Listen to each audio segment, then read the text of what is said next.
Bismillahirrahmanirrahim. Assalamualaikum warahmatullahi wabarakatuh. Alhamdulillahi rabbil alamin. Wassalatu wassalamu ala asrafil anbiya'i wal mursalin. Wa ala alihi wa ashabi rasulillahi ajma'in. Rabbi israhli sadri wa yassirli amri. Wahlul uqadatan min lisani yafqahu qawli. Rabbi zidni ilman warzuqni fahman. Saudaraku seman seakidah.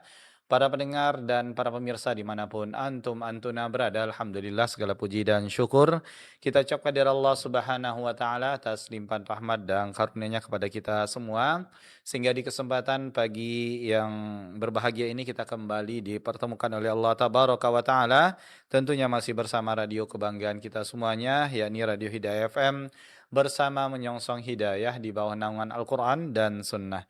Salawat dan salam tak lupa pula kita ucapkan buat Nabi kita tercinta, Rasul kita yang mulia, Muhammad bin Abdullah.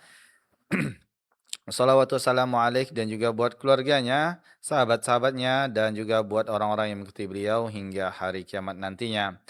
Baik, khotul iman, azanillahu wa iyyakum, dimanapun antum-antuna berada. Senang rasanya Ana Rudi Abu Muawiyah kembali hadir ke ruang dengar Anda semuanya. Di edisi hari ini, tanpa terasa kita sudah memasuki edisi bulan suci, yakni bulan yang mulia, Ramadan, tanggal 1 Ramadan 1447 Hijriah, yang mana alhamdulillah dengan izin Allah Subhanahu wa taala di tahun ini kita kembali dipertemukan oleh Allah di bulan yang penuh keberkahan ini, Ramadan yang penuh dengan mubarak di dalamnya, insyaallah taala. Untuk kita semua yang dipertemukan oleh Allah di Ramadan tahun ini, semoga kita bisa memaksimalkan, yakni berlomba-lomba dalam beribadah di dalamnya.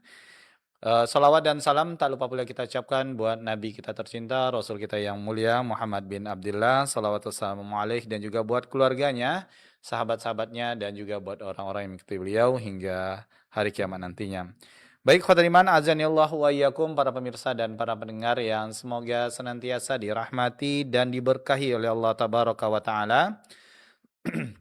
Untuk Ramadan kita kali ini, insya Allah di awal Ramadan ini kita akan mulai program Ramadan kita, yang mana insya Allah di pagi hari ini kita akan melanjutkan program Ramadan kita dari tahun ke tahun, dan tahun ini kita akan mulai dari tanggal 1 Ramadan ini, yang mana kita akan menyimak dan mendengarkan kembali sebuah kajian ilmiah Islam yang kita siarkan secara langsung dari studio Radio Hidayah, yang mana untuk kali ini insyaallah taala bersama guru kita Ustadz Jeffrey Halim LC MA Hafizahullah, yang mana insyaallah kita akan membahas kajian tematik selama bulan Ramadan ini, ya, yang mana di pagi hari ini insyaallah kita akan membahas tentang Ramadan anugerah yang mulia, yang insyaallah akan kita simak di kesempatan yang berbahagia ini.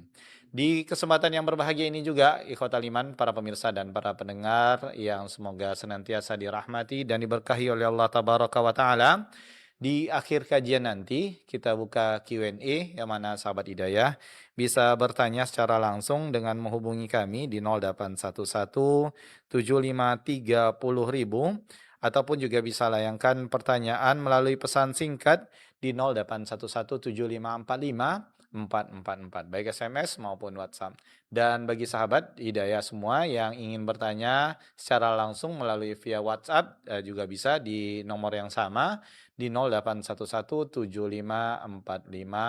444. Baik sahabat hidayah dimanapun antum-antuna berada, sebelum kita mulai acara kita di pagi hari ini, yang mana alhamdulillah dengan izin Allah Subhanahu wa taala, Ustaz telah bersama kita di studio di kesempatan yang berbahagia ini. Terlebih dahulu ana Rudi Abu Muawiyah menyapa Ustaz di kesempatan ini. Nah, Assalamualaikum warahmatullahi wabarakatuh Ustaz.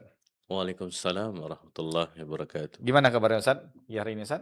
Alhamdulillah khair. Alhamdulillah. Khair ya Ustaz. Alhamdulillah Alhamdulillah. khair. Hayakallah. Hayakallah Ustaz, barakallahu fiik, jazakallah khair Ustaz telah menyempatkan waktunya untuk kita semuanya, untuk bisa kembali mendimba ilmu bersama Ustaz di program Ramadan kita kali ini di 1447 Hijriah.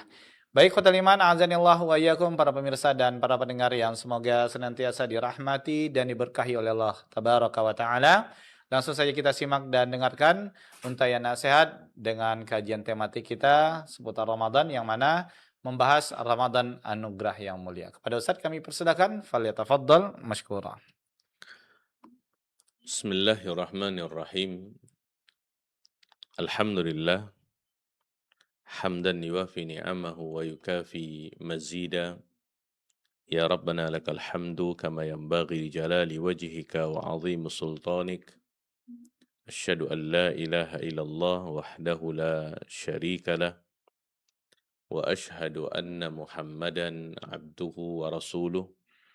Rabbi israh li sadri wa yassir li amri wahlul 'uqdatan min lisani yafqahu qawli. Allahumma zidna ilman warzuqna fahman. Allahumma allimna bima yanfa'una wanfa'na bima 'allamtana innaka ala kulli syai'in qadir. Allahumma ya hayyu ya qayyum bi rahmatika nastaghith fa aslih lana sya'nana kullah wa la takilna ila anfusina tarfata 'ain. Kaum muslimin dan muslimat, para pemirsa dan pendengar dimanapun antum dan antuna berada, yang semoga senantiasa dirahmati dan diberkahi oleh Allah Subhanahu wa Ta'ala. Bersyukur kita kepada Allah Azza wa Jal atas segala limpahan nikmat karunia anugerah yang telah Allah berikan kepada kita, sehingga dengan semua itu di pagi hari ini Allah Subhanahu wa Ta'ala kembali mempertemukan kita dalam sebuah majelis ilmu di hari yang mulia, di kesempatan yang mulia. Kita berdoa kepada Allah Subhanahu wa Ta'ala, semoga kita semuanya diberikan oleh Allah Azza wa Jal ilmu yang bermanfaat dan juga diberikan kemudahan dan taufik untuk senantiasa mengamalkannya. Amin ya rabbal alamin. Salawat dan salam semoga senantiasa tercurah kepada baginda Rasulullah sallallahu alaihi wasallam. Allahumma salli ala Muhammad wa ala ali Muhammad. Semoga salawat dan salam tersebut juga tercurah kepada keluarga beliau, kepada istri-istri beliau ummahatul mukminin, kepada anak-anak beliau, kepada para sahabat radhiyallahu anhum ajma'in, dan orang-orang yang senantiasa istiqomah di dalam mengikuti sunnah-sunnah Nabi Muhammad sallallahu alaihi wasallam ila qiyamis sa'ah. Kaum muslimin dan muslimat, para pemirsa dan pendengar yang dimuliakan oleh Allah Subhanahu wa Ta'ala, alhamdulillah kita bersyukur kepada Allah, kita kembali dipertemukan oleh Allah Subhanahu wa Ta'ala dengan Ramadan, bulan yang sangat mulia, anugerah yang paling mulia. Di saat-saat sekarang ini, yang harus kita lakukan adalah kita bersyukur, kita bergembira, berbahagia dengan kedatangannya. Karena kegembiraan, kebahagiaan seseorang ketika datangnya Ramadan merupakan bukti daripada keimanan, konsekuensi daripada keimanan kepada Allah Subhanahu wa Ta'ala. Oleh karena Nabi Shallallahu Alaihi Wasallam memberikan kabar tentang datangnya Ramadan kepada para sahabat agar mereka berbahagia, agar mereka bergembira, agar mereka bersyukur ketika menyambutnya. Dalam sebuah hadis dari Nabi Shallallahu Alaihi Wasallam, beliau mengatakan, "Atakum Ramadan syahrul mubarak, iftaradallahu alaikum siyamah, tuftahu fihi abwabul jannah, wa tughlaqu fihi abwabul jahim, wa tughallu fihi syayatin, fihi laylah, khairun min alfi syahr, faman hurima khairuha faqad hurim." Rasulullah Sallallahu Alaihi Wasallam bersabda, telah datang kepada kalian Ramadan yang dia adalah bulan yang penuh dengan berkah, kebaikan di atas kebaikan. Iftaradallahu alaikum siyamah. Di bulan tersebut Allah Subhanahu wa taala mewajibkan kepada kalian untuk berpuasa. Tuftahu fihi abwabul jannah. Di bulan tersebut pintu-pintu surga dibuka. Wa tughlaqu fihi abwabul jahim, dan pintu-pintu neraka ditutup.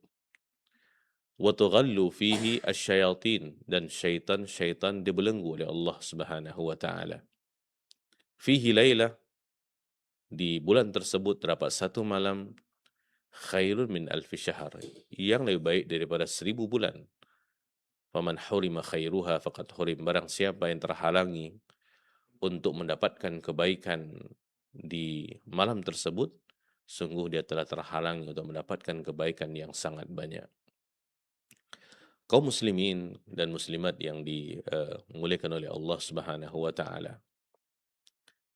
Bagaimana mungkin orang-orang beriman tidak akan berbahagia, tidak akan bergembira dengan datangnya Ramadan ketika mereka mengetahui Ramadan adalah bulan yang penuh dengan berkah, kebaikan yang sangat banyak, kebaikan yang melimpah ruah. Allah Subhanahu wa taala wajibkan kepada kita untuk berpuasa. Yang mana ketika orang-orang beriman berpuasa, puasanya mereka adalah karena dorongan iman kepada Allah Subhanahu wa taala yang diperintah daripada Allah Azza wa Jalla. Konsekuensi daripada keimanan adalah menjalankan perintah Allah Subhanahu wa taala dengan penuh keridhaan, bergembira ria, menjalankan perintah daripada Allah Subhanahu wa taala. Di dalam bulan tersebut Allah Subhanahu wa taala buka pintu-pintu surga. Ini kabar gembira yang luar biasa. Di saat yang bersamaan, pintu-pintu neraka ditutup. Bahkan musuh kita, syaitan, dibelenggu oleh Allah Subhanahu wa taala. Wa tughallu fihi syayatin. Artinya di bulan tersebut, bulan yang penuh dengan berkah tersebut, Allah Subhanahu wa taala membuka segala akses kebaikan untuk kita. Allah Subhanahu wa taala mudahkan kita untuk melakukan ketaatan-ketaatan kepada Allah Subhanahu wa taala.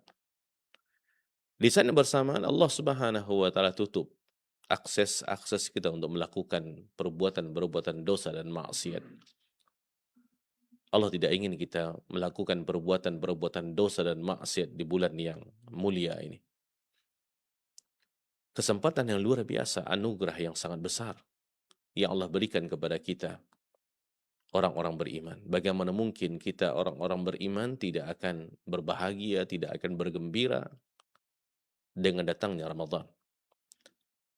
Satu bulan untuk kita bisa menjadi orang-orang yang taat kepada Allah Subhanahu wa taala, kesempatan untuk kita bisa meraih pahala yang sangat banyak, pahala yang melimpah, anugerah yang sangat mulia yang Allah berikan kepada kita. Ditambah dengan berkahnya Ramadan, terdapat satu malam yang mana ketika seorang hamba beribadah kepada Allah Subhanahu wa taala, ibadah apa saja, maka ibadahnya tersebut lebih baik daripada ibadah 1000 bulan. Maka wajar Nabi Shallallahu Alaihi Wasallam mengatakan di akhir hadis, barang siapa yang terhalangi untuk mendapatkan kebaikan, maka dia telah terhalangi untuk mendapatkan kebaikan yang sangat banyak. Kalau seandainya para pemirsa dan pendengar yang dimuliakan oleh Allah Subhanahu wa taala, kita tidak akan menjadi orang yang taat di Ramadan, kapan lagi kita akan taat kepada Allah? Kalau seandainya di Ramadan ini kita tidak akan berpuasa, kita tidak akan membaca Al-Quran, kita tidak akan menjaga sholat, kita tidak akan membayar zakat, melakukan kebaikan-kebaikan yang lainnya, kapan lagi kita akan melakukannya? Hal ini harus senantiasa kita tanyakan kepada diri kita di bulan yang penuh dengan keberkahan ini. 11 bulan yang lalu kita bergelimang dengan perbuatan dosa dan maksiat. Di bulan ini Allah Subhanahu wa taala, satu bulan penuh Allah beri kita bonus untuk melakukan ketaatan-ketaatan kepada Allah, dan ketaatan-ketaatan yang kita lakukan itu pahalanya berlipat ganda yang Allah berikan kepada kita. Ramadan adalah anugerah yang paling mulia, yang tidak setiap orang yang akan mendapatkannya. Hanya orang-orang yang Allah pilih, hanya orang-orang yang Allah berikan anugerah sehingga dia mendapatkan nikmat yang sangat luar biasa ini. Kaum muslimin dan muslimat, para pemirsa dan pendengar yang dimuliakan oleh Allah Subhanahu wa taala. Untuk kita melihat betapa besarnya anugerah Ramadan ini di banyak hadis tentang keutamaan-keutamaannya. Ada satu hadis Nabi Shallallahu alaihi wasallam yang dibawa oleh sahabat Talhah bin Ubaidillah, ini salah seorang daripada sahabat Nabi Shallallahu alaihi wasallam, 10 orang yang telah diberi kabar gembira akan masuk surga. Beliau mengatakan, anna rajulaini min Bali, ada 2 orang daripada Bali. Bali adalah suku daripada Khuda'ah. Qadima ala Rasulillah sallallahu alaihi wasallam. Jadi mereka 2 orang datang kepada Nabi sallallahu alaihi wasallam, wa kana islamuhuma jami'an. Dan kedua-duanya masuk Islam secara bersamaan. Fakana ahaduhuma ashadda ijtihadan minal akhar. Salah seorang di antara keduanya ini itu lebih semangat dan rajin beribadah daripada yang lain. Ya, jadi yang salah seorang di antara kedua orang ini ibadahnya luar biasa, sangat rajin, sangat semangat, bersungguh-sungguh beribadah kepada Allah Subhanahu wa taala melebihi saudaranya yang lain. Faghadha al-mujtahidu minhuma, maka yang rajin ini berjihad di jalan Allah Subhanahu wa taala, fastushhida, dan dia mati syahid. Thumma makatha al-akhar ba'dahu sanah summa tufi. Kemudian setahun setelahnya disusul oleh saudaranya yang lain. Qala Talhah, maka Talhah mengatakan, fara'aitu fil manami baina ana 'inda babil jannah. Beliau bermimpi dan beliau mengatakan di pintu surga, idza ana bihima. Tiba-tiba kata beliau, saya melihat kedua orang tersebut. Ya, 2 orang daripada Bali tadi, ia datang kepada Nabi, kemudian dua-duanya masuk Islam. Satu lebih semangat beribadah berbanding yang lain, berjihad, mati syahid, kemudian setelahnya, setahun setelahnya, meninggal saudaranya. Nah, Talhah bin Ubaidillah ketika dia bermimpi, beliau berada di pintu surga, dan beliau melihat kedua orang ini. Idza ana bihima. Fa kharaja kharijun minal jannah fa'udhina lilladhi tuwuffiyal al-akhir minhuma. Maka keluar penjaga daripada surga. Maka dia mengizinkan kepada yang wafat, ya, yang wafat di antara keduanya, tapi yang meninggal yang kemudian, bukan yang pertama. Ya, bukan yang rajin beribadah tadi, tapi saudaranya. Ya, jadi saudaranya ini diizinkan pertama untuk masuk ke dalam surga berbanding dia yang rajin tadi. Summa kharaja fa'udhina lilladhi istushhida. Kemudian dia keluar lagi, penjaga surga tersebut. Maka dia mengizinkan kepada yang mati syahid tadi, yang rajin tadi. Summa raja'a, kemudian dia kembali, penjaga surga tersebut. Faqala, maka dia mengatakan, kata Talhah, irji' fa innaka lam ya'ni laka ba'd. Pulanglah, belum sampai waktumu. Fa asbaha Talhah yuhadisu bihin nas. Maka di pagi harinya, Talhah bin Ubaidillah menceritakan mimpinya kepada teman-temannya, kepada para sahabat yang lainnya. Fa'ajibu lidzalika, maka mereka heran. Ya, mereka sangat heran dengan mimpi daripada Talhah bin Ubaidillah. Fabalagha dzalika Rasulullah sallallahu alaihi wasallam. Maka kisah ini, kisah mimpi Thalhah bin Ubaidillah ini sampai kepada Nabi sallallahu alaihi wasallam. Jadi para pemirsa dan pendengar yang dimuliakan Allah Subhanahu wa taala, yang mereka herankan itu adalah kenapa yang dulu masuk surga adalah yang wafat kemudian, ya, bukan yang pertama gitu. Padahal secara semangat, kerajinan di dalam beribadah kepada Allah Subhanahu wa taala, yang pertama lebih rajin. Dia berjihad dengan Allah Subhanahu wa taala. Tapi kenapa justru malah saudaranya yang dulu masuk surga berbanding dia? Ini yang mengherankan sahabat Nabi Shallallahu alaihi wasallam terkait kisah mimpi daripada Thalhah bin Ubaidillah ini. Seharusnya yang rajin ini, ya, kita katakan di sini untuk mudah memahami, si yang A ini yang rajin berjihad dengan Allah Subhanahu wa taala, seharusnya dia lebih dulu masuk surga berbanding saudaranya si B. Ya, ini yang mengherankan mereka. Sehingga sampailah cerita ini kepada Nabi Shallallahu alaihi wasallam. Wa haddatsuhu al-hadits. Kemudian mereka menceritakan itu kepada Nabi Shallallahu alaihi wasallam. Faqal, maka Nabi Shallallahu alaihi wasallam mengatakan, min ayyi dzalika ta'jabun? Apa yang kalian herankan? Apa yang kalian herankan daripada kisah mimpi daripada Thalhah bin Ubaidillah ini? Faqalu, maka mereka mengatakan, ya Rasulullah, hadza kana ashaddan rajulaini ijtihadan summa istushhid wa dakhala hadzal akhir al-jannah qablahu. Wahai Rasulullah, yang si A ini adalah seseorang yang rajin beribadah kepada Allah Subhanahu wa taala. Dia bersungguh-sungguh beribadah kepada Allah Subhanahu wa taala.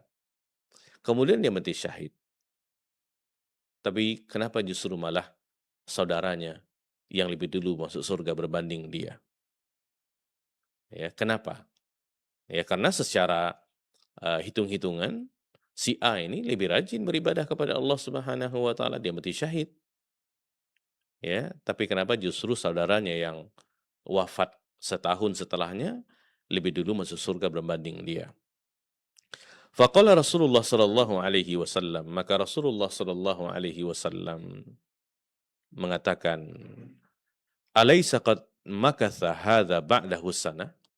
Bukankah tidak saudaranya ini hidup setelahnya 1 tahun, ya, setelah yang rajin ini? Qalu bala. Mereka mengatakan iya. Qala, maka Nabi mengatakan sallallahu alaihi wasallam, wa adraka ramadhana fasamahu wa shalla. Kalau dia meninggal setahun, ya, eh, kemudian tentu dia mendapatkan bulan Ramadan, dia bertemu dengan Ramadan. Kemudian dia berpuasa dan dia melaksanakan salat. Wa shalla kadza wa kadza min sajdah fis sana. Dia melaksanakan salat selama setahun itu. Qalu, maka para sahabat mengatakan bala, iya. Ya, jadi setelah setahun kemudian setelah wafatnya saudaranya ini, yang meninggal kemudian ini tentu dia mendapatkan Ramadan yang tidak didapatkan oleh saudaranya yang meninggal lebih dahulu. Kemudian dia berpuasa, ya. Kemudian dia juga melaksanakan ibadah-ibadah yang lainnya seperti salat selama setahun itu. Qalu bala. Maka para sahabat mengatakan iya. Qala Rasulullah sallallahu alaihi wasallam, maka Rasulullah sallallahu alaihi wasallam bersabda, "Fama bainahuma ab'adu mimma bainas sama'i wal ardi." Maka Rasulullah sallallahu alaihi wasallam mengatakan, jarak antara keduanya lebih jauh daripada jarak antara langit dan bumi.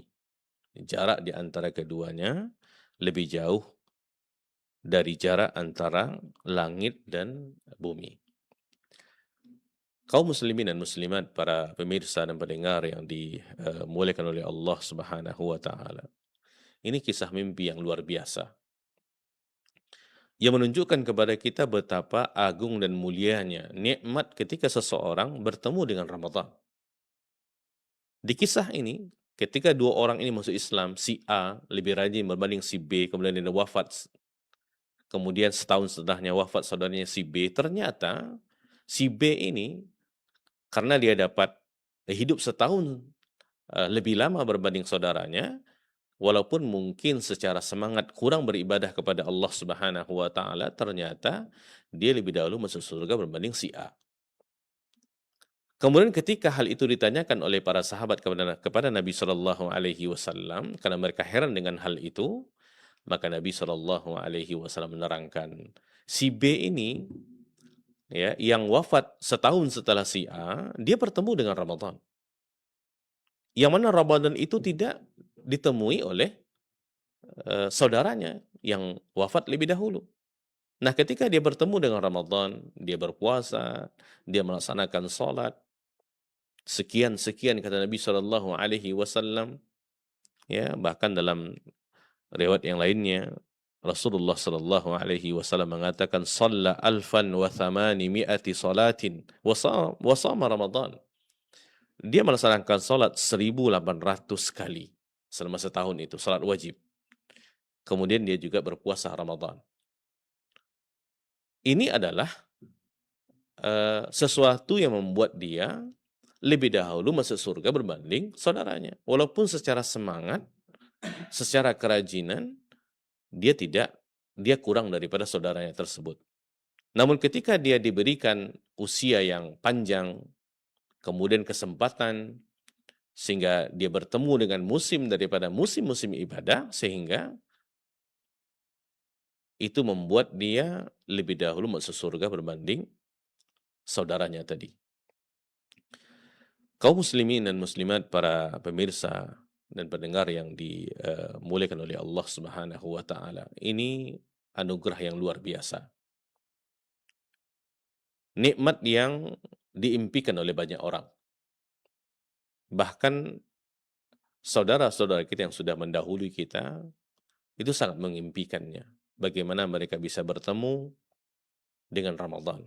Bagaimana mereka bisa diberikan anugerah yang mulia berupa bulan Ramadan. Yang kita berada di bulan ini sekarang. Dan kita berada di hari pertama di bulan ini. Maka sudah seharusnya bagi kita untuk memahami akan hal ini. Hendaklah kita paham bahwasanya kita sekarang berada di nikmat yang paling mulia. Kita berada di anugerah yang paling mulia, bulan Ramadan. Namun kita perlu ingat, apakah setiap orang yang bertemu dengan Ramadan, dia mendapatkan anugerah yang mulia? Ini pertanyaan yang penting gitu.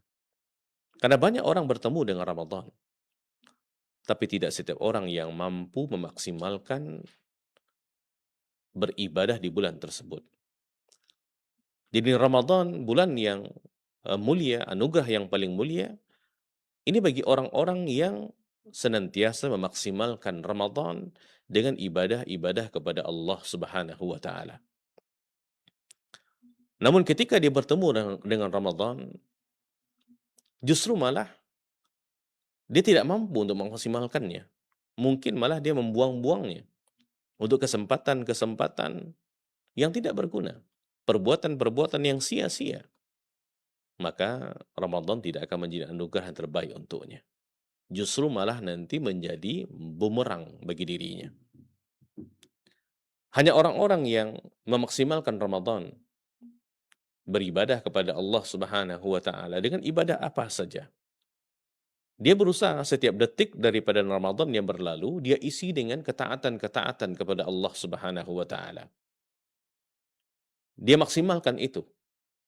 Dia kerahkan segala daya upaya, kemampuannya. Bagaimana supaya dia mampu beribadah, memaksimalkan ketaatan-ketaatan di bulan yang mulia ini.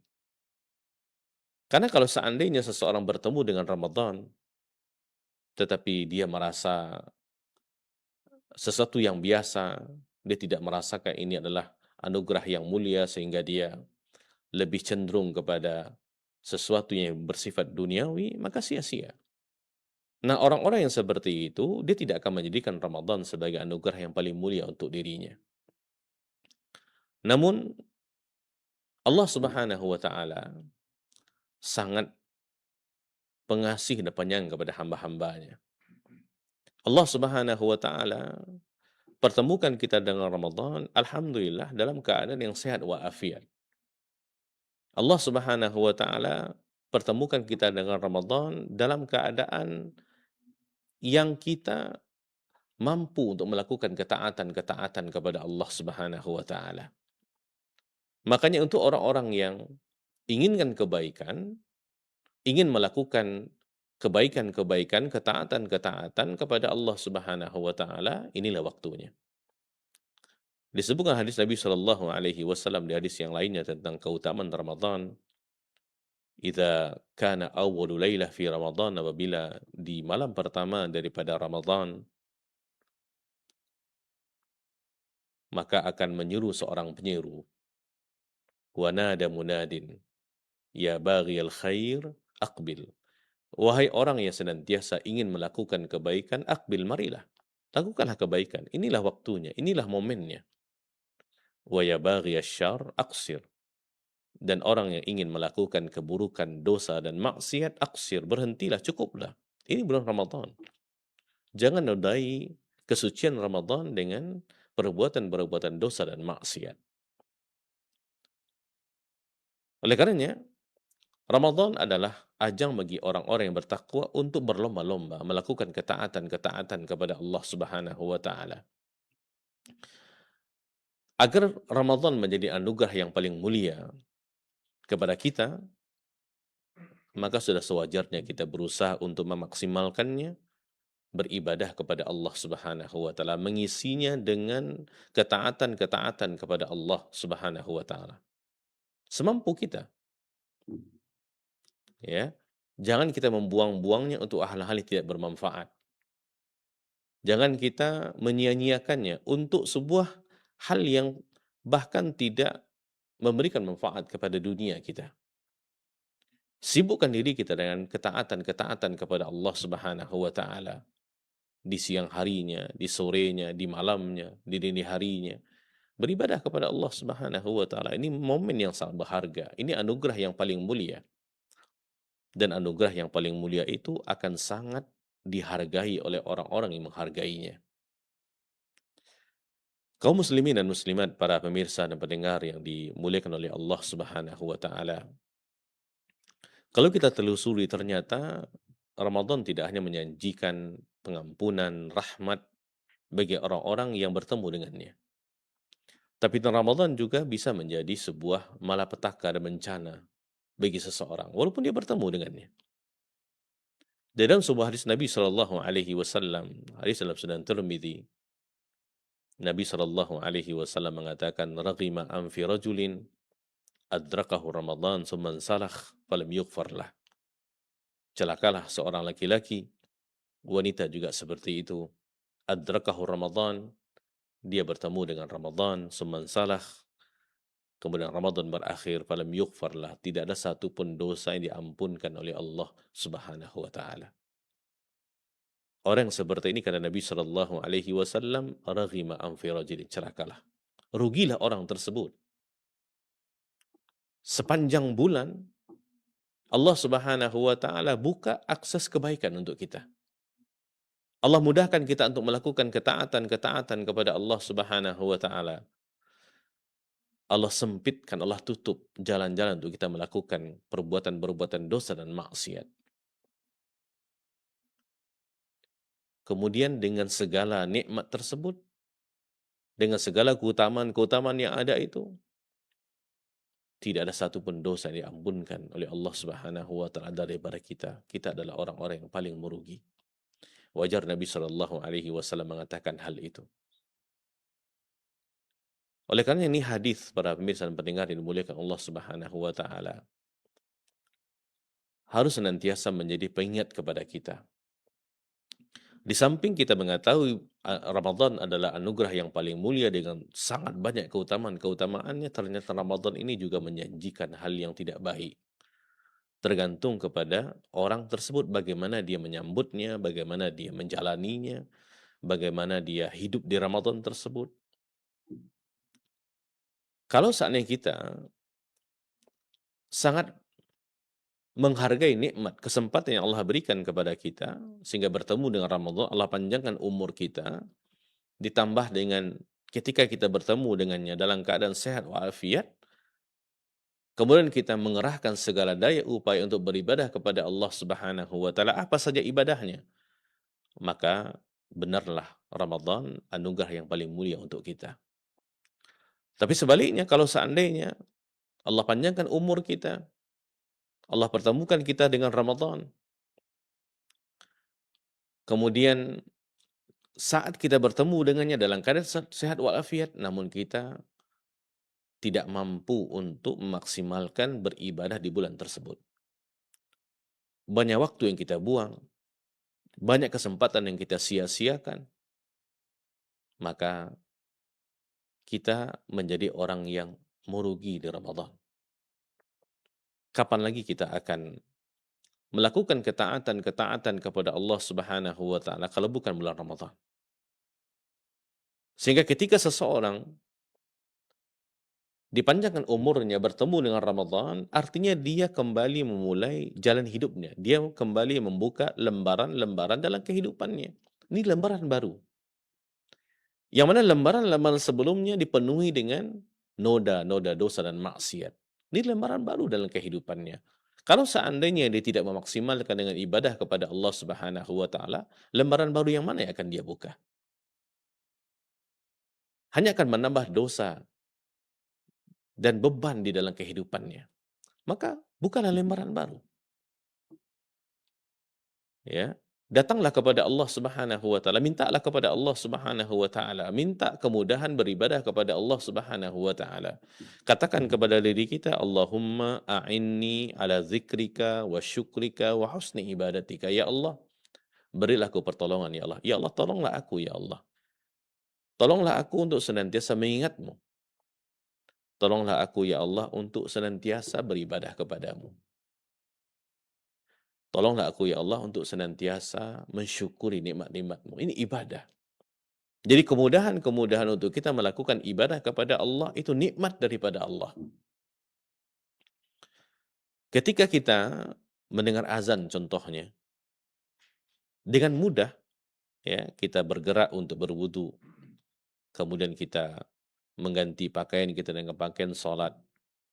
Kalaupun seandainya kita dalam pekerjaan-pekerjaan tertentu yang bisa ditinggalkan, kita tinggalkan. Kita melangkah ke rumah Allah Subhanahu wa taala dengan begitu mudah. Itu nikmat daripada Allah Subhanahu wa taala. Bukan karena kecerdasan kita, bukan karena kekuatan kita, bukan karena keperkasaan kita, bukan. Itu daripada Allah.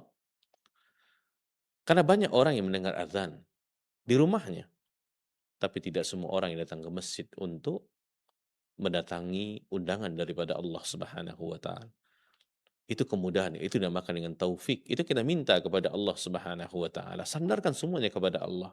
Mintalah kepada Allah Subhanahu wa taala. Nah, ketika di Ramadan, minta itu kepada Allah Subhanahu wa taala. Allahumma a'inni 'alas siyami wal qiyam ya Allah. Berilah aku pertolongan ya Allah untuk berpuasa. Karenamu ya Allah. Untuk al-qiyam, mendirikan malam-malamnya, beribadah kepadamu ya Allah. Minta pertolongan. Minta kemudahan daripada Allah Subhanahu wa taala. Karena kita punya kesempatan. Tapi kesempatan itu kalau seandainya Allah tidak berikan kemudahan, maka kita akan membuang kesempatan itu tanpa kita melihat anugerah yang mulia tersebut. Karena hati kita itu di jari-jarinya Allah Subhanahu wa taala. Allah yang menentukannya, Allah yang menggerakkannya. Di dalam sebuah hadis Nabi Shallallahu alaihi wasallam mengatakan qulubul ibad baina asabi'i ar-rahman. Hati-hati hamba itu di antara jari-jarinya Allah Subhanahu wa taala. Kaum muslimin dan muslimat yang dimuliakan oleh Allah Subhanahu wa taala. Ketika kita meminta kemudahan untuk beribadah kepada Allah Subhanahu wa taala, maka sejatinya kita menyandarkan segala sesuatunya kepada Allah. Itulah seharusnya. Karena ketika kita beribadah kepada Allah Subhanahu wa taala, yang menggerakkan kita ibadah itu adalah rasa takut kita, ya, dan rasa harap kita kepada Allah Subhanahu wa taala. Dan juga karena kecintaan kita kepada Allah Subhanahu wa taala. Ini semua menggerakkan untuk kita beribadah kepada Allah Subhanahu wa taala. Kita minta kemudahan, kita minta taufik agar Allah Subhanahu wa taala memudahkan kita untuk beribadah kepada Allah Subhanahu wa taala, terutama ketika kita berada di bulan yang penuh dengan kemuliaan ini. Kalau seandainya kita hanya menyandarkan itu kepada kepintaran kita, kecerdasan kita, maka kita sudah membuka pintu-pintu kesombongan kepada diri kita di dalam melakukan ketaatan-ketaatan kepada Allah Subhanahu wa taala. Karena kalau kita tidak mendapatkan kemudahan tersebut, taufik tersebut, maka kita tidak akan mampu memaksimalkan ibadah di bulan Ramadan kepada Allah Subhanahu wa taala. Kaum muslimin dan muslimat, para pemirsa dan pendengar yang dimuliakan oleh Allah Subhanahu wa taala. Kita akan merasakan Ramadan akan berjalan dengan begitu cepat, hari demi hari, ya, minggu demi minggu akan berjalan begitu cepat. Kalau kita tidak segera untuk memulai dari awal, bersemangat, bersungguh-sungguh meminta taufik dan hidayah daripada Allah Subhanahu wa taala, maka dikhawatirkan nanti kita sudah berada di hari yang ke-20, hari yang kesekian, tapi kita tidak mampu untuk memanfaatkan beribadah di hari-hari tersebut kepada Allah Subhanahu wa taala. Ya, dia hanya ayam ma'dudat, hari-hari yang terbilang sangat cepat.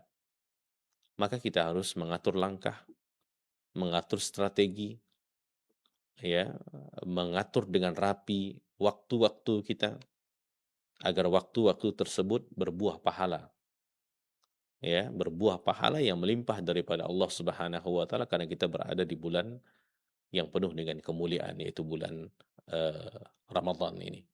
Kalau kita tidak segera melakukan hal itu, ya, maka dikhawatirkan nanti justru malah Ramadan akan menjadi bumerang bagi kita.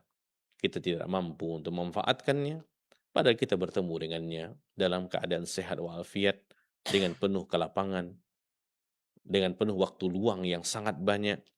Tapi ketika kita tidak meminta taufik, ketika kita tidak meminta kemudahan kepada Allah Subhanahu wa taala, sehingga segala nikmat-nikmat tersebut akan hilang begitu saja, akan berjalan, akan berlalu dengan begitu cepat. Ya, maka bagi orang-orang yang sangat memahami tentang masalah ini, tentang keutamaan Ramadan, anugerah yang paling mulia, dia harus segera untuk melakukan ketaatan-ketaatan kepada Allah Subhanahu wa taala. Jangan menunggu-nunggu waktu. Ya, kalau dia ingin mengkhatamkan Al-Qur'an beberapa kali, dia harus mulai daripada sekarang, semampunya dia melakukannya. Kemudian dia berusaha untuk menghayati isi kandungannya. Kemudian dia juga menjalankan ketaatan-ketaatan yang lainnya, agar benar-benar Ramadan itu menjadi anugerah yang paling mulia untuk kita. Agar kesempatan-kesempatan ini yang Allah berikan kepada kita, yang Allah tidak berikan kepada saudara-saudara kita sudah mendahului kita, benar-benar bermanfaat. Kita dikatakan seorang hamba yang mensyukuri, seorang hamba yang menghargai kesempatan yang Allah berikan kepada kita. Jangan sampai kita tidak mensyukurinya dengan membuang-buangnya. Ya, begitu lama kita berdoa kepada Allah Subhanahu wa taala untuk bertemu dengannya. Kita minta kepada Allah, Allah membalikna Ramadan. Sekarang Allah pertemukan kita dengannya. Nikmat yang luar biasa. Di saat mungkin banyak orang-orang yang berdoa tapi tidak diberikan kesempatan itu, tidak bertemu dengannya. Kalaupun seandainya bertemu, mungkin mereka mendapatkan halangan-halangan yang sangat banyak. Mereka mendapatkan rintangan-rintangan yang sangat banyak. Ya, apakah sakit, apakah kesibukan yang lainnya. Tapi kita alhamdulillah, Allah berikan kelapangan, Allah berikan kemudahan dalam keadaan sehat walafiat. Ya, apa hujjah kita dari Allah Subhanahu wa taala ketika kita tidak memanfaatkan Ramadan dengan ketaatan-ketaatan kepada Allah Subhanahu wa taala. Semua dibuka oleh Allah, pintu-pintu kebaikan, pintu keburukan ditutup oleh Allah Subhanahu wa taala, hanya agar kita menjadi seorang hamba yang taat di Ramadan. agar kita bisa membuka lembaran baru dalam kehidupan kita. Ini saya yang sebenarnya, ya. Untuk inilah Allah Subhanahu wa taala menciptakan saya untuk beribadah kepada Allah Subhanahu wa taala. Inilah tugas utama saya berada di dunia, untuk senantiasa menjadi hamba-hamba kepada Allah Subhanahu wa taala, menjadi orang yang taat kepada Allah Subhanahu wa taala, menjalankan perintah-perintah Allah dan meninggalkan segala larangan-larangannya. Itulah seharusnya kita. Itulah gambaran real seorang muslim yang sejati. Menjalankan perintah-perintah Allah, meninggalkan larangannya. Apalagi ketika diberikan kesempatan bertemu dengan musim-musim ketaatan kepada Allah Subhanahu wa taala, maka harus dimanfaatkan dengan sebaik-baiknya. Harus benar-benar dimaksimalkan. Sedaya upaya kita beribadah kepada Allah Subhanahu wa taala, apa saja ibadahnya. Tentu ibadah-ibadah ini harus kita landaskan dengan ilmu. Ya, ada prioritas yang perlu kita kejar, ada ibadah-ibadah yang harus kita perhatikan. Ya, yang mana ketika seseorang melakukan hal ini, tahu apa prioritasnya, apa yang harus dia kejar di waktu-waktu yang singkat ini, maka dia akan eh, keluar daripada Ramadan membawa pahala yang sangat banyak, membawa keuntungan-keuntungan yang sangat banyak, karena dia berhasil memanfaatkannya dengan strategi-strategi yang berdasarkan kepada ilmu Al-Quran dan hadis Nabi Shallallahu Alaihi Wasallam. Baik, mungkin ini untuk eh, penyampaian kita di pagi hari ini terkait Ramadan anugerah yang mulia. Sekedar mengingatkan kepada diri saya pribadi, kita semua, tentang keagungan, keindahan daripada Ramadan, kemuliaan dan anugerah yang mulia ini, agar kita diberikan kemudahan untuk bisa memanfaatkannya, tentu dengan menghiasi hari-hari kita dengan ibadah-ibadah kepada Allah Subhanahu wa taala. Mungkin demikian. Wallahu a'lam wa a'lam bissawab. Nah, demikian ikhwatal iman azanillahu wa iyyakum, para pemirsa dan para pendengar yang semoga senantiasa dirahmati dan diberkahi oleh Allah tabaraka wa taala. Demikian telah kita simak bersama pemaparan materi yang telah disampaikan oleh Ustadz di kesempatan yang berbahagia ini. Mudah-mudahan bermanfaat tentunya bagi kita semuanya dari bahasan yang telah disampaikan oleh Ustadz kepada kita semuanya. Baik ikhwatal iman azanillahu wa iyyakum. Selanjutnya kita buka Q&A bagi sahabat hidayah yang ingin bertanya secara langsung. Kami berikan line telepon di 08117530.000 ataupun yang ingin bertanya melalui via WhatsApp di 0811754544 ya, yang ingin bertanya secara langsung di kesempatan yang berbahagia ini, ataupun yang ingin bertanya melalui pesan singkat di 0811754544. Silakan dikirimkan pertanyaannya baik dari pesan singkat ataupun juga yang bagi penelpon. Silakan kami berikan kesempatan pertama bagi penelpon di kesempatan yang berbahagia ini.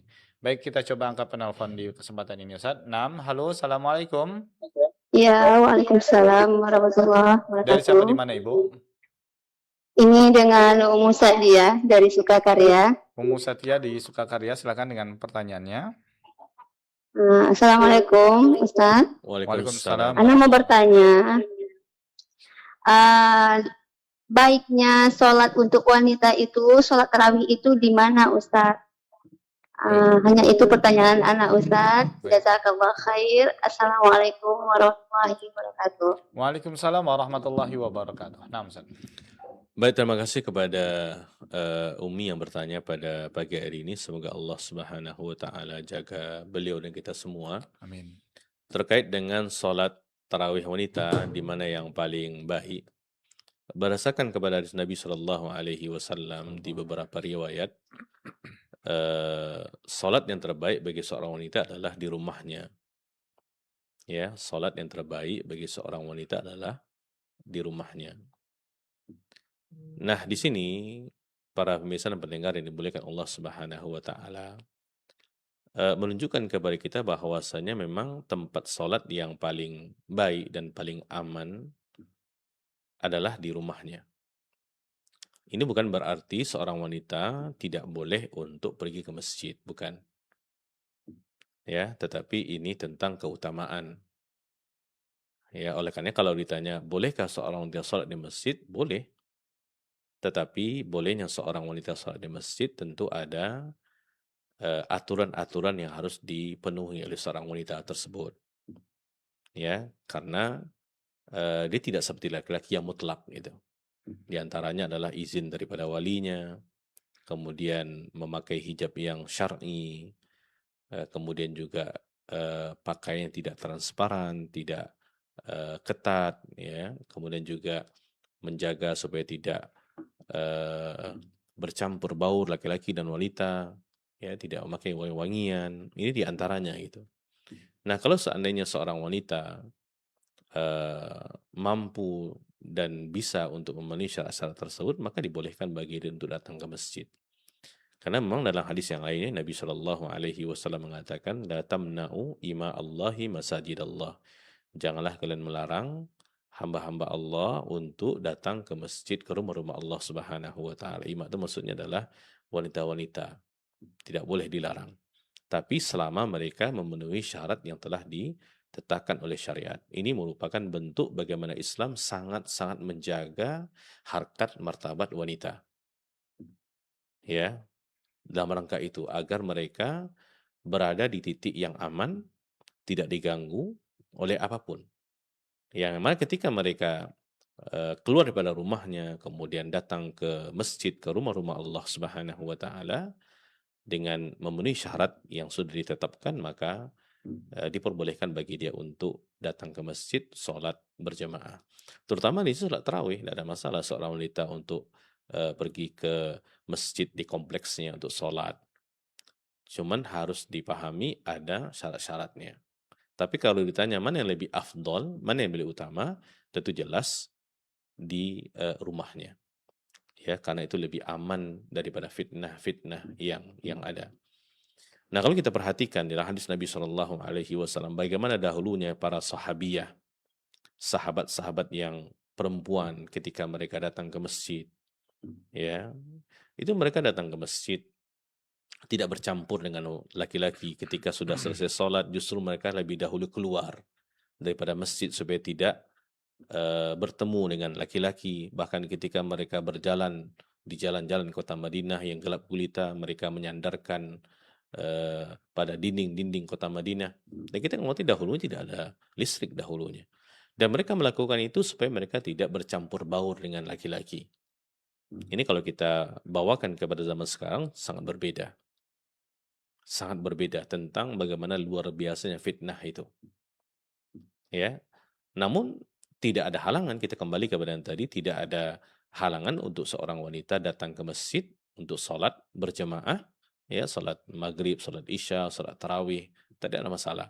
Cuman dia harus memenuhi aturan-aturan yang ada. Ya, yang mana kalau seandainya dia tidak memenuhinya kemudian dia datang ke masjid, dikhawatirkan justru malah bukan pahala yang dia dapatkan, justru malah dosa karena dia sudah melanggar aturan-aturan yang ada. Ya, maka ini kembali kepada kaum wanita. Kalaupun seandainya mereka merasakan tidak semangat ketika sholat di rumah, ya, ingin merasakan suasana di masjid, bagaimana semangatnya orang-orang beribadah kepada Allah Subhanahu wa taala, tidak ada masalah. Ya. Dan kita perhatikan alhamdulillah di masjid-masjid kaum muslimin itu disediakan tempat untuk kaum muslimat sholat dengan sitir yang sangat tinggi agar memang mereka tidak bercampur baur dengan laki-laki. Itulah Islam yang sebenarnya. Sehingga ketika nanti mereka keluar untuk melaksanakan sholat, ya, tidak ada masalah selama mereka mengikuti aturan-aturan yang ada dan menjauhkan diri mereka daripada fitnah. Mungkin demikian Ibu, mudah-mudahan memberikan pencerahan. Wallahu a'lam wa a'lam bis-shawab. Nah, terima kasih jawaban dan nasihat dari Ustadz. Mudah-mudahan dapat dipahami oleh Ummu Zakiyah yang bertanya, yang berada di Sukakarya ya, bertanya di kesempatan yang berbahagia ini. Baik, kita beralih ke pesan singkat yang telah masuk nih Ustadz. Datang dari saudara kita Rizky Effendi. Ya, Assalamualaikum warahmatullahi wabarakatuh Ustadz. Waalaikumsalam warahmatullahi wabarakatuh. Mana yang lebih afdol, sholat tarawih di masjid yang dekat atau memilih masjid yang jauh? Masjid yang jauh dari tempat tinggal lebih panjang bacaannya. Mohon nasihatnya Ustaz, jazakumullah khairan. Hamzah. Baik, terima kasih kepada saudara kita yang bertanya di pagi hari ini. Semoga Allah Subhanahu wa taala menjaga beliau dan kita semua terkait tentang masalah mana yang lebih afdal untuk kita sholat, ya, apakah di masjid yang dekat ataupun yang jauh, dengan alasan yang jauh ini lebih panjang bacaannya. Kalau kita perhatikan hadis Nabi Shallallahu Alaihi Wasallam, Nabi mengatakan afdalus shalah tulul qunut, ya, sebaik-baik sholat itu adalah yang paling panjang, ya, yang paling panjang. Nah, kalau saat ini memang atas alasan itu, maka tidak ada masalah untuk kita datang ke masjid yang lebih jauh, ya, dengan asumsi bahwa kita ingin sholat lebih panjang bacaannya, ya. Tentu yang harus kita perhatikan di sini adalah lebih panjang, tentu harus juga sesuai dengan sunnah Nabi Shallallahu Alaihi Wasallam.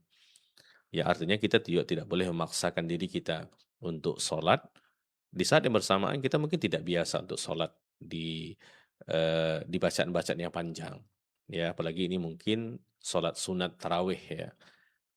Jadi sebenarnya kalau kita perhatikan dalam hal ini kita sesuaikan dengan diri kita gitu, ya, maka tidak ada masalah mungkin kita sekali di masjid ini yang lebih pendek, sekali di masjid yang lebih panjang, tentu selama masjid tersebut menjalankan sesuai dengan sunnah Nabi Shallallahu Alaihi Wasallam.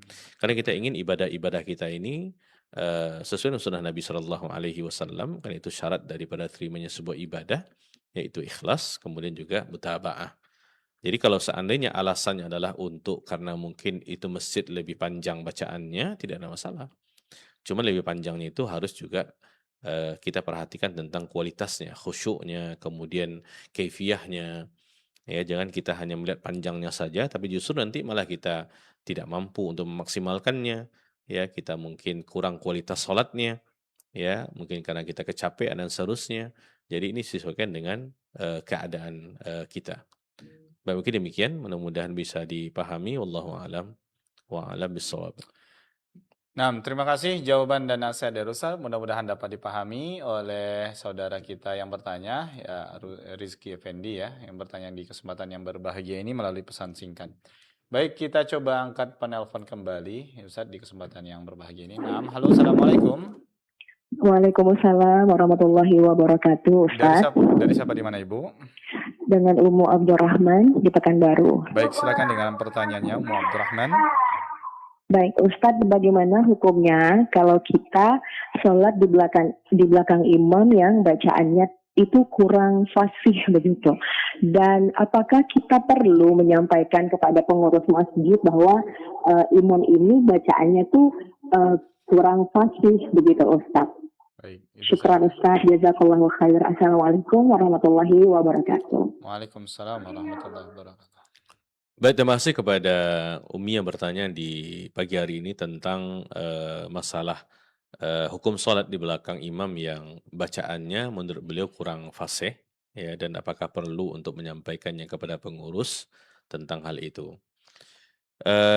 Para pemirsa dan pendengar yang dimuliakan Allah Subhanahu wa taala, standar untuk seseorang menjadi imam dalam hadis Nabi Shallallahu alaihi wasallam adalah aqra'uhum li kitabillah. Orang yang paling bagus bacaannya. Paling bagus ini bukan berarti suaranya, bukan, ya, tapi paling paham dengan apa yang dia baca gitu. Jadi kaidah tajwidnya bagus, kemudian juga makhrajnya itu nama aqra, orang yang paling mumpuni di bacaan, ya. Nah, kalau seandainya daripada sudut itu mereka sama, maka dipilih adalah orang yang paling paham dengan agamanya. Nah, di sini kalau kita perhatikan, seseorang layak menjadi imam, tentu standarnya yang pertama adalah di sudut kualitas bacaannya. Ya, kualitas bacaannya. Sekali bukan suara, tapi bacaan. Sesuai dengan makhrajnya, kemudian juga sesuai dengan tajwidnya, kemudian tidak takalluf. Takalluf ini berlebihan. Ya, karena ada juga orang yang ketika membaca menjadi imam melakukannya secara berlebihan, makhrajnya, tajwidnya, sehingga ya seharusnya panjangnya 2 harkat menjadi 5 harkat contohnya, ya. Nah, ini standarnya gitu, sesuai hadits Nabi Shallallahu alaihi wasallam. Nah, ketika seseorang punya kelayakan untuk itu, maka dia harus menjadi imam. Ya, harus menjadi imam untuk kaumnya. Kalau memang dia punya kelayakan untuk itu. Nah, kalau seandainya di tempat kita terdapat seorang imam yang kurang fasih, tentu yang perlu kita tanyakan dahulu kurang fasihnya di bacaan yang mana. Kalau seandainya itu di bacaan Al-Fatihah, maka ini fatal. Karena Al-Fatihah adalah rukun. Ya, rukun itu harus sempurna dan harus ada. Kalau tidak, maka tidak akan sah salat. Tidak sah salat imam, tidak akan sah salat makmum karena dia saling berkaitan. Ya, ini berat. Kalau seandainya kesalahan-kesalahan itu di bacaan Al-Fatihah. Ada makhraj yang kurang. Apalagi kalau seandainya kesalahan makhraj itu berdampak kepada berubahnya arti. Karena bahasa Arab itu satu huruf berbeda akan berbeda artinya. Ya, ini sangat fatal. Kalau salahnya itu di Al-Fatihah. Fatalnya karena ini rukun. Ya, karena rukun ini kalau tidak terpenuhi secara sempurna, maka akan berdampak kepada tidak sahnya sholat imam. Tidak sah sholat imam juga akan berdampak kepada tidak sahnya sholat makmum. Tapi kalau seandainya salahnya di bacaan-bacaan ayat-ayat pendek, itu bisa dimaafkan dalam arti tidak akan berdampak kepada sholat, tetapi tetap harus diperhatikan. Maka kalau kita menemukan hal-hal seperti itu, sudah sewajarnya. Ini merupakan nasihat untuk saudara kita, saling menasihati untuk kebaikan. Maka kita cari link yang mungkin bisa kita sampaikan itu. Ya, mungkin ya, sampaikan kepada pengurus, sampaikan kepada orang-orang yang berilmu di tempat tersebut, ya, dengan cara yang baik, karena kita ingin kebaikan. Nasihat itu adalah isadul khairil mansuhilah. Itu nasihat namanya. Kita inginkan kebaikan. Kalaupun seandainya kita menasihati imam, contohnya seseorang, ya, maka harus dicari tempat yang sepi, jangan di hadapan orang ramai, jangan ketika salam nanti kemudian langsung datang ke depan berbicara, itu jangan. Karena seorang imam juga punya harga diri yang perlu kita jaga. Ya, jadi menasihati juga ada kaidah-kaidahnya. Jadi kalau seandainya memang kesalahan di Fatihah tadi itu fatal, ya, fatalnya memang tidak layak menjadi imam. Tapi kalau seandainya kesalahannya di ayat-ayat pendek, yang itu mungkin tidak sering.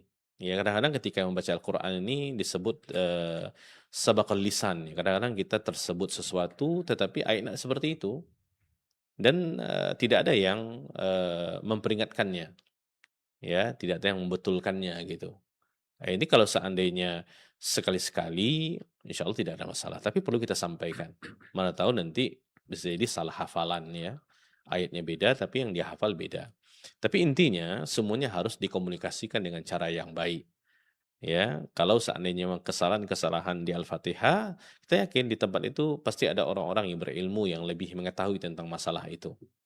Ya. Nah, kalau seandainya ada keluhan-keluhan itu, kita sampaikan kepada orang-orang yang memang punya kompetensi untuk itu. Kita sampaikan dengan cara yang baik, karena kita ingin kebaikan. Ya. Ini yang harus kita sampaikan. Jangan sampai nanti kita melakukan, inginkan kebaikan, tapi karena cara kita salah, sehingga nanti berujung kepada hal-hal yang negatif. Ya, sehingga kita khawatirkan nanti ada oknum-oknum yang mungkin bisa menggoreng itu kepada hal-hal yang negatif. Nah, ya, ini sesuatu yang bisa didiskusikan dengan sebaik-baiknya, ya, karena penunjukan imam itu bukan perkara yang mudah. Artinya tidak setiap orang yang layak untuk menjadi imam. Ada kriteria standarnya disebutkan dalam agama kita. Disebutkan Nabi SAW dalam hadis beliau dan dibahas oleh ulama-ulama fikih di dalam kitab-kitab fikih mereka. Mungkin demikian, mudah-mudahan bermanfaat. Wallahu a'lam wa a'lam bissawab. Nah, terima kasih jawaban dan nasihat dari Ustaz. Mudah-mudahan dapat dipahami oleh Ummu Abdurrahman ya yang bertanya di kesempatan yang berbahagia ini. Baik, kita beralih ke pesan singkat nih Ustaz. Assalamualaikum warahmatullahi wabarakatuh Ustaz. Waalaikumsalam warahmatullahi. Kenapa kajian sebelum tarawih ada bacaan-bacaan yang dikeraskan di sela-sela rakaat salat tarawih? Apakah di sela-sela rakaat salat tarawih tidak diperbolehkan? Mohon nasihatnya Ustaz. Jazakumullah khairan. Naam Ustaz. Baik, terima kasih kepada yang bertanya. Semoga Allah jaga beliau dan kita semua terkait bacaan-bacaan di sela-sela salat tarawih. Ya. Di sini kalau kita perhatikan kaifiyah salat tarawih ada beberapa disebut oleh Nabi Shallallahu Alaihi Wasallam. Disebut adalah kitab Qiyam Ramadan di Syekh Albani rahimahullah ada 6-8 kaifiyah ya. Cuman yang familiar di kita ada 2. jumlah rakaatnya sama, ya, 11, ya. Ada yang 2 rakaat 1 salam sampai 4 kali, kemudian witir 3 rakaat. Ada juga yang mengambil 4 rakaat 1 kali salam. Jadi 4 salam, kemudian 3 witir. Nah, di antara 2 kaifiyah ini yang paling afdal wallahu alam berdasarkan riwayatnya adalah yang pertama, yaitu 2 salam, istirahat, kemudian 2 salam, kemudian 2 salam. Tetapi di sini sebenarnya yang paling penting itu adalah di bacaan, ya, disesuaikan dengan bacaan.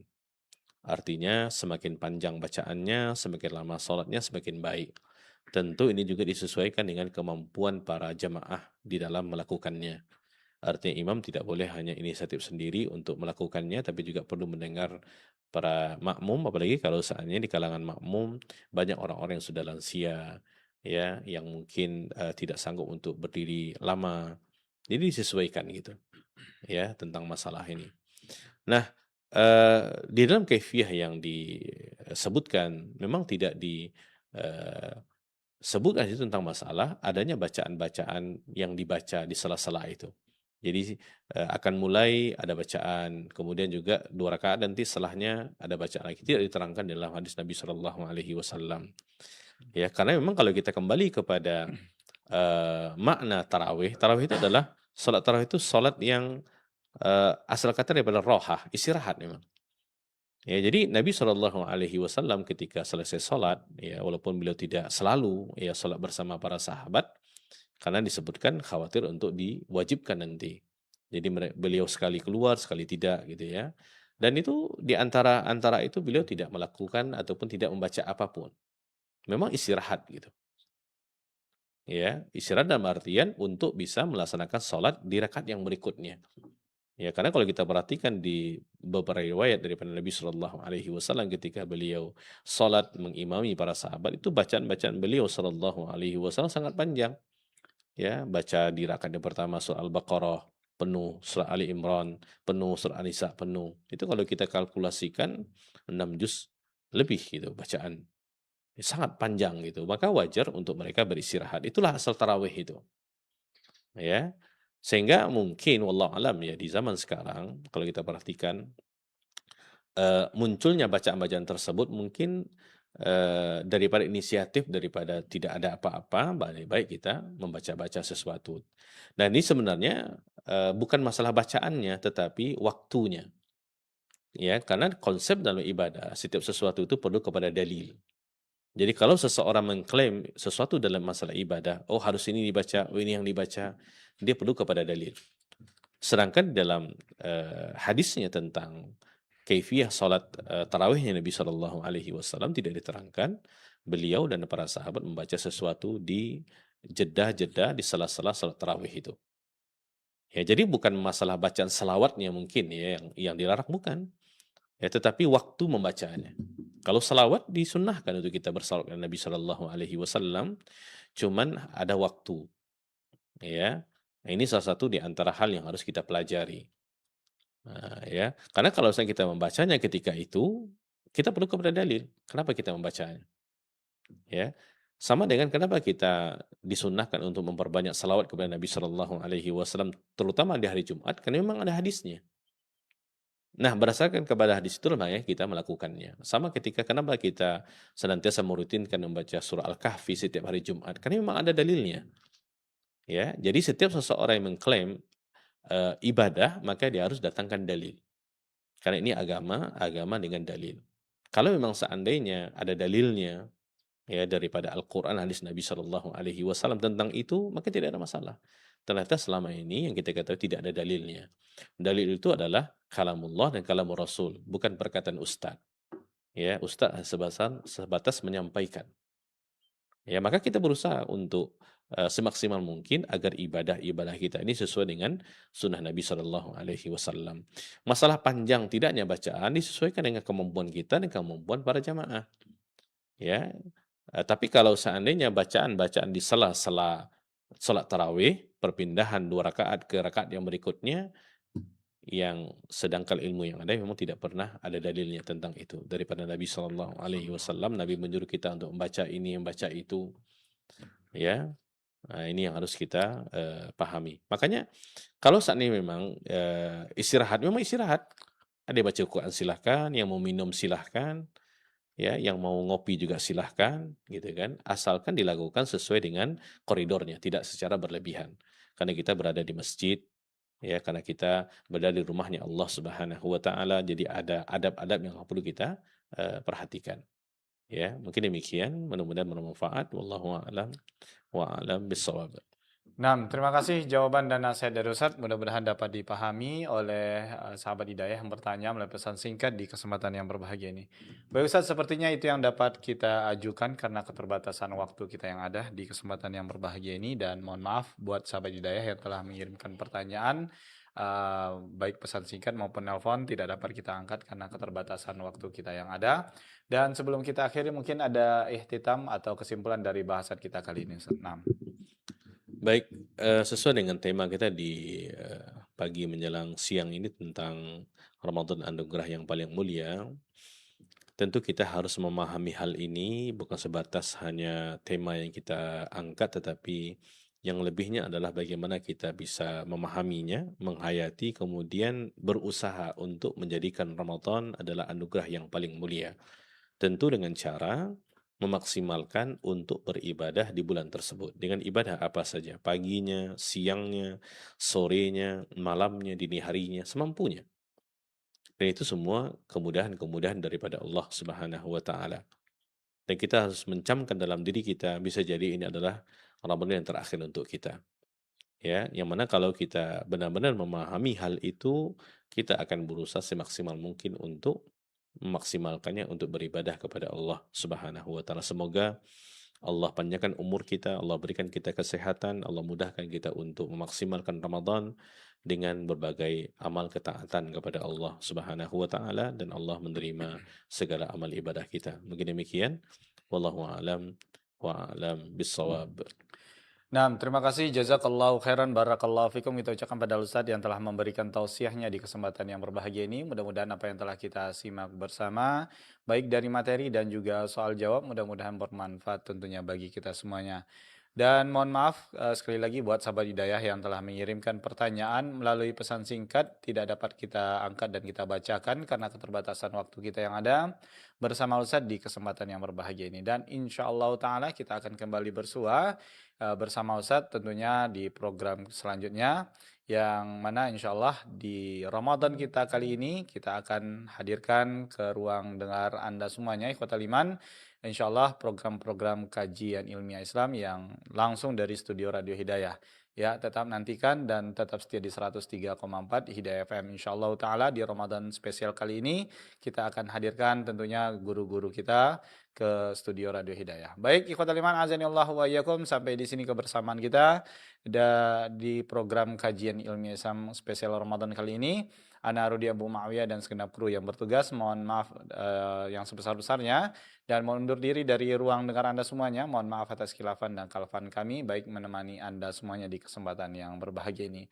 Kita tutup dengan doa kafaratul majelis. Subhanakallahumma wa bihamdika asyhadu an la ilaha illa anta astaghfiruka wa atubu ilaik. Assalamualaikum warahmatullahi wabarakatuh.